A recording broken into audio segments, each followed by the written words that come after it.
Hi friends, എല്ലാവരും എന്നാ പറയുന്നു. ഞാനിന്ന് പ്രിപ്പയർ ചെയ്യാൻ പോകുന്ന ഒരു ചിക്കൻ പെരട്ടാണ്.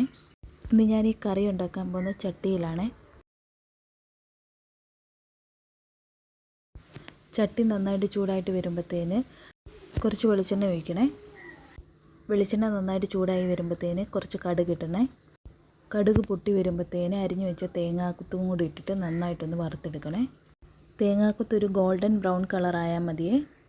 അതിനുശേഷം അരിഞ്ഞു വെച്ച സവോളയും പിന്നെ ചുവന്നുള്ളിയും കൂടെ ചേർത്തിട്ട് നന്നായിട്ടൊന്ന് വഴറ്റിയെടുക്കണേ. സവോള നന്നായിട്ടൊന്ന് വഴന്ന് വരുമ്പോഴത്തേന് വെളുത്തുള്ളി ഇഞ്ചി പേസ്റ്റും കൂടെ ഇതിൻ്റെ കൂട്ടത്തിലിട്ട് നന്നായിട്ടൊന്ന് വഴറ്റിയെടുക്കണേ.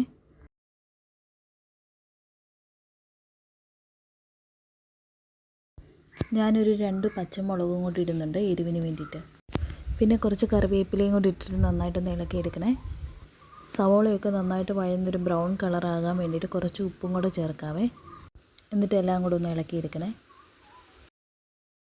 സവോള നല്ല ബ്രൗണായി വരുമ്പോഴത്തേന് അരിഞ്ഞു വെച്ചിട്ടുള്ള തക്കാളിക്കയും കൂടിയിട്ട് നന്നായിട്ടൊന്ന് വഴറ്റിയെടുക്കണേ. തക്കാളിക്ക് നന്നായിട്ട് വെന്തുടഞ്ഞ് വരാൻ വേണ്ടിയിട്ട് അടച്ചു വെച്ച് വേവിക്കാമേ. തക്കാളിക്കൊക്കെ നന്നായിട്ട് വെന്ത് വന്നിട്ടുണ്ട്. ഇനി പൊടികൾ ചേർത്ത് കൊടുക്കാവേ.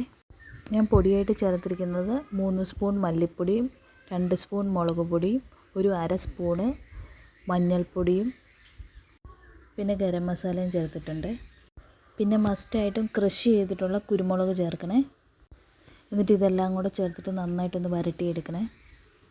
മസാല നന്നായിട്ട് വരട്ടിയെടുത്തതിന് ശേഷം കഴുകി വാരി വെച്ച് ചിക്കൻ ഇട്ട് നന്നായിട്ട് ഇളക്കിയെടുക്കാവേ. നന്നായിട്ട് ഇളക്കിയെടുത്തതിന് ശേഷം അടച്ചു വെച്ച് വേവിക്കാവേ. അടപ്പ് തുറന്നതിന് ശേഷം ഇടയ്ക്കിടയ്ക്ക് ഒന്ന് ഇളക്കി കൊടുക്കണേ. പിന്നെ ആവശ്യത്തിനുള്ള ഉപ്പും കൂടെ ചേർക്കാം കേട്ടോ. പിന്നെ കുറച്ച് കറിവേപ്പിലയും കൂടെ വാരി വിതറിയേക്കണേ. അത് മസ്റ്റാണ്, സ്കിപ്പ് ചെയ്യാൻ പാടില്ല കേട്ടോ. ചിക്കൻ വെള്ളമെല്ലാം വറ്റി നന്നായിട്ട് ഒന്ന് ഡ്രൈ ആകുമ്പോഴത്തേന് കുറച്ച് മല്ലിയിലയും കൊണ്ടിട്ട് ഒന്ന് ഗാർണിഷ് ചെയ്യാമേ. ഞാൻ പ്രിപ്പയർ ചെയ്തുകൊണ്ട് പറയുകയല്ല, മസ്റ്റായിട്ടും ട്രൈ ചെയ്യേണ്ട ഐറ്റമാണ്. അടിപൊളിയാണ് കേട്ടോ.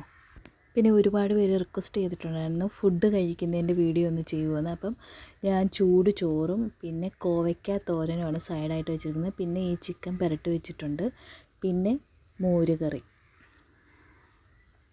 പിന്നെ കുറച്ച് മാംഗോ ക്യാരറ്റ് പിക്കിളും കൂടെ വെച്ചിട്ടുണ്ട് കേട്ടോ. അപ്പോൾ എല്ലാവർക്കും റെസിപ്പി ഇഷ്ടമായിട്ടുണ്ടെങ്കിൽ തുടർന്ന് സപ്പോർട്ട് ചെയ്യുക. അപ്പോൾ താങ്ക് യു സോ മച്ച്.